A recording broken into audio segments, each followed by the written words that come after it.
तहसीलदार की पूरी ऊपर वाली छत पे खड़े थे। मैं उन पत्रकार साथियों का भी धन्यवाद देता हूं जो लाइव कवरेज के लिए वहां पहुंचे थे। मुझे जानकारी मिली कि हरदोई में दूसरे फ्लोर पे सांड चढ़ गया। एक तो समझदार सांड था तो वो सीढ़ी के माध्यम से उतर आया, लेकिन जो दूसरा उतरा नहीं उसके लिए हाइड्रा का इंतजाम किया गया, तब जाकर के वो सांड उतरा। कमाल है इस सरकार का। और इसलिए मैं इस बात को कह रहा हूं, बीजेपी वाले कहते हैं कि समाजवादियों को पता नहीं क्या हो गया कि ये सांड की बात बहुत करते हैं। मैंने एक बार विधानसभा में वो सूची दी सरकार को कि कितने लोगों की उत्तर प्रदेश में जान जा चुकी है केवल सांड और जानवरों से। और मैं ये दावा करता हूं पूरे देश में नहीं दुनिया में अगर जानवर के टकराने से और सांड के मारने से अगर कहीं सबसे ज्यादा जान जा रही है तो वो उत्तर प्रदेश है। कोई दिन ऐसा नहीं है जिस दिन हमें ये खबर उत्तर प्रदेश से न मिल रही हो कि एक सांड ने किसी की जान न ले ली। और ये बात मैं इसलिए कह रहा हूं कि इसमें 1000 करोड़ से ज्यादा का बजट खर्च हो चुका है। यहां अगर कोई प्रधान होगा, गांव स्तर पे राजनीति करता होगा तो जानता होगा कि सरकार की तरफ से पैसा आ रहा है, थोड़ा बहुत पैसा दे रहे हैं।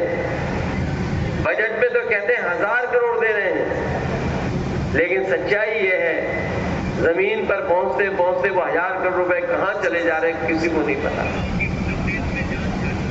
ये इतनी बड़ी समस्या हो गई है कि अब सरकार के भी हाथ में नहीं बचा है। अभी तो सांड नहीं खत्म कर पाए। ये सरकार के लोग हैं जो उत्तर प्रदेश को $1 ट्रिलियन इकोनॉमी और भारत को विश्वगुरु बनाना चाहते थे। और जो लोग जानते होंगे विश्वगुरु बनाने वालों की सरकार चलते हुए देख रहे होंगे, तो बताओ आज डेंगू बीमारी से कितने लोग बीमार हैं। कोई गांव नहीं बचा जहां डेंगू बीमारी से लोग पीड़ित न हो। जिला अस्पताल दिखाइए या कोई मेडिकल कॉलेज दिखाइए, हर जगह डेंगू के मरीज बैठे हैं, एक बिस्तर पे 2-2 लेटे हैं। लेकिन इस सरकार के पास कोई इंतजाम नहीं। अगर सरकार मच्छर भी नहीं भगा पा रही तो सोचो $1 ट्रिलियन इकोनॉमी कैसे बना पाएगी। जो लोग विश्वगुरु बनना चाहते हैं, कम से कम मच्छर से बचा लो हमारे उत्तर प्रदेश को, देश को, तब जाकर के विश्वगुरु बनोगे। अभी मैं राज्यपाल कश्यप जी का सुन रहा था भाषण। उन्होंने कहा कि मैं 20 फुट का गेट कूद करके चला गया। फिर मैंने आदरणीय राजीव वर्मा जी का सुना, उन्होंने कहा कि 10 फुट कूद करके मैं चला गया। लेकिन सच्चाई यही है कि हमें मजबूरी में वो गेट भांगना पड़ा।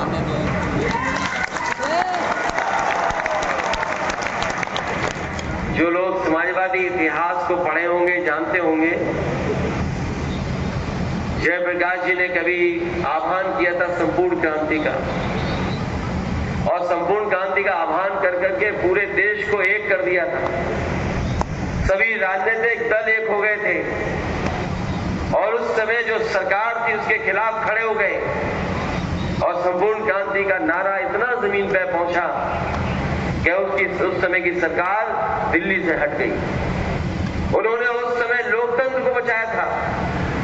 गरीब किसान और जो चरम सीमा पर महंगाई थी, बेरोजगारी थी और चरम सीमा पर भ्रष्टाचार था, उसको हटाने के लिए संपूर्ण क्रांति का नारा दिया था। उन्हीं के नाम पर नेताजी ने कभी जेपी इंटरनेशनल बनाने का सपना देखा था और उस सपने को अगर किसी ने पूरा किया था तो हम समाजवादी लोगों ने न केवल जेपीआईसी इंटरनेशनल सेंटर बनाया था, बल्कि देश में मैं कह सकता हूं किसी नेता के जीवन पर इतना अच्छा म्यूजियम नहीं बना होगा जो समाजवादियों ने लखनऊ में म्यूजियम बनाया था। उस म्यूजियम में हमें जाने नहीं दिया जहां पर जयप्रकाश जी की प्रतिमा थी। उस दिन जयंती थी उनकी।